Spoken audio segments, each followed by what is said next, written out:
छत्रपती शिवाजी महाराजांच्या पदस्पर्शांनी पावन झालेल्या भूमीत मला शूरांच्या विषयी माझे मनोरथ व्यक्त करण्याची संधी दिली त्याबद्दल अयरांचे आभार। महाराष्ट्राचे आदि दैवत भूपती नृपती पृथ्वीपती विज्ञाननिष्ठ राजाधिराज योधिराज श्रीमंत योधी छत्रपती शिवाजी महाराजांना या जिजाऊंच्या लेखीचा मानाचा मुद्रा। छत्रपती शिवाजी महाराज हे शब्द स्थानावर पडतात ज्यांच्या मनातून आपोआपच जय बाहेर पडतं, रक्त सळसळते, छाती अभिमानाने फुटते, अंतरावर स्वतंत्र आटा येतो। अशा मराठमोळ्या बंधू आणि बहिणींनो, मी तुम्हारी श्रावणी प्रकाश इदल इंग्लिश मीडियम स्कूलची विद्यार्थिनी। आज मी अशा एका महान महापुरुषाची गाथा उलगडणार आहे ज्याचा मला तुम्हालाच नव्हे तर संपूर्ण देशाला अभिमान आहे। विजयसाठी तलवार चालून दिला, निर्ड्या छातीने हिंदुस्थान हलवून दिला। विजयसाठी तलवार चालून दिला, निर्ड्या छातीने हिंदुस्थान हलवून दिला। वानरत्यांनी अफजलखानाचा धोका पाडून दिला, स्वर्गात गेल्यावर ज्यांना देवाने झुतून मुजरा दिला। समर्थ मराठा शुभा होऊन दिला, समर्थ मराठा शुभा होऊन दिला। आज या मातीमध्ये जन्मलेल्या मुलाला सांगावे लागत नाही ती छत्रपती शिवाजी महाराज होते, कारण जन्मताच ती माती त्यांच्या मनावर शूरांचे नाव धरून ठेवते।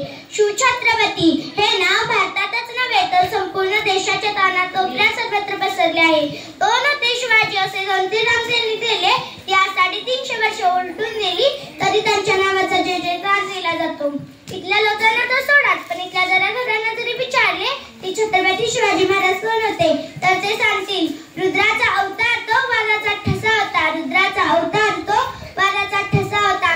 विचारात आहे सह्याद्रीला आणि विचारात आहे सगळी लहरींना ती माझा शुभा कसा होता, ती माझा शुभा कसा होता। खरं तर छत्रपती शिवाजी महाराज हे नावच असं आहे की त्यांच्या नावातील प्रत्येक अक्षर त्यांच्या कार्याची व पराक्रमाची आहुती सांगणारे आहे व प्रेरणा देणारे आहे। छत्ती हत्तींचे बळ असणारे, त्रस्त मुलांना धरणारे, परत न फिरणारे, तिन्ही जग जाणणारे, शिस्तप्रिय वाणी जते, जिजाऊंचे पुत्र महाराष्ट्राची शान, हार न मानणारे, राज्याची हितचिंतक, जनतेचा राजा म्हणजे छत्रपती शिवाजी महाराज होय। सोन्याची गायी आम्ही जनावरांसारखं जीवन जगत होतो। आमच्या अन्नधान्यावर तर सोडाच, पण आमच्या देहावर देखील आमचा अधिकार राहिला नव्हता। माणूस आणि प्राणी तर सोडाच, पण इथल्या मंदिरातील देव सुद्धा सुरक्षित राहिले नव्हते। याच दरम्यान सिंधुदुर्गचे लखनजीराव जाधव यांची कन्या म्हणजे साक्षात दुर्गा भवानी रणचंडी जिजाऊ यांचा विवाह तोडीस तोड निजामशाहीचे थोर सरदार मालोजीराजे भोसले यांचे सुपुत्र शहाजीराजे भोसले यांच्याशी झाला। त्यावेळी महाराष्ट्रात 5 सुलतानी सत्ता राज्य करीत होत्या, त्यांच्या पक्षात सतत लढाई व्हायच्या, यात महाराष्ट्राचे मोठे नुकसान व्हायचे, मराठा सैनिक मारले जायचे। अशा या परिस्थितीत महाराष्ट्राच्या भूमीला हवा होता जंकारा, तत्मकता पेटता अंधारा। अधर्ती वेळ आली होती आणि सह्याद्रीची गर्जना झाली। फाल्गुन वद्य तृतीय 19 फेब्रुवारी 1630 रोजी जिजाऊंची पुण्याई आली होती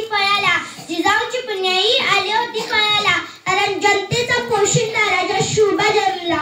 अरे माझा राजा जन्मला, दीनदिलत्यांचा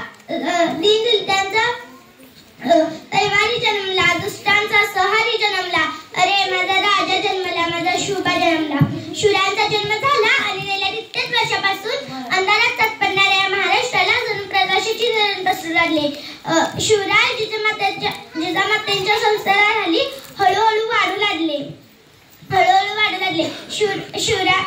जिजामातेंनी शूरांना लहानपणापासूनच सत्यासाठी व न्यायासाठी लढायला शिकवले। जर कोणी चुकत असेल तर त्यांना सत्याची वाट दाखवा आणि जर कोणी लढत असेल तर त्यांना मराठ्यांची जात दाखवा, अशी शिकवण जिजाऊ जडून शूरांना मिळत गेली। भोळ्या बाबड्या जनतेला गुलामगिरीतून मुक्त करण्याचा दृष्टिकोन त्यांनी शूरांसमोर ठेवला। म्हणूनच म्हणावेसे वाटते थोर तुमचे धर्म जिजाऊ, उपकार कधी न फिटणार, चंद्र सूर्य असेपर्यंत नाव तुमचे ना मिटणार। अशा या वीर मातेने ठरवलेला तसा असेल तो पुत्र, तसा असेल तो राजा आणि जसे असतील ते छत्रपती।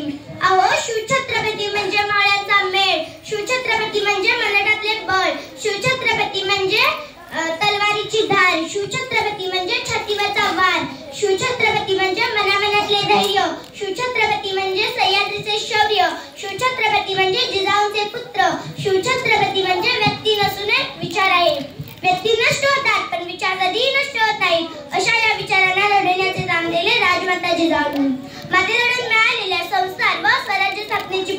घेऊन छत्रपती शिवाजी महाराजांनी आपल्या बांधवांना गुलामगिरीतून मुक्त करण्याचा उद्देश डोळ्यासमोर ठेवला आणि त्याप्रमाणे वाटचाल सुरू केली.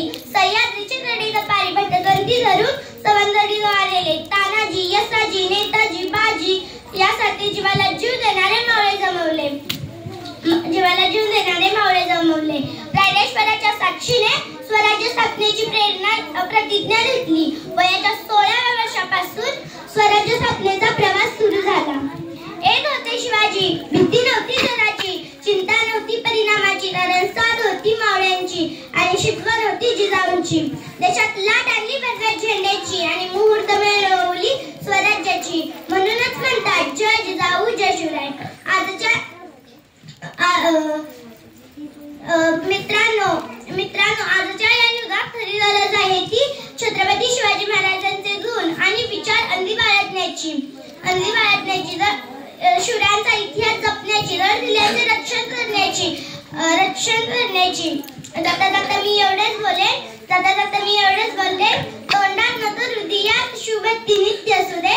तोंडात नको हृदयात शिवभक्ती नित्य असू दे. शिवशाहीची सारी तत्वे वाढण्यातून तुमच्या दिसू दे. शिवशाहीची सारी तत्वे वाढण्यातून तुमच्या दिसू दे. शेवटी छत्रपती शिवाजी महाराजांचा एक जयघोष करून मी माझे भाषण संपवते. प्रौढ प्रताप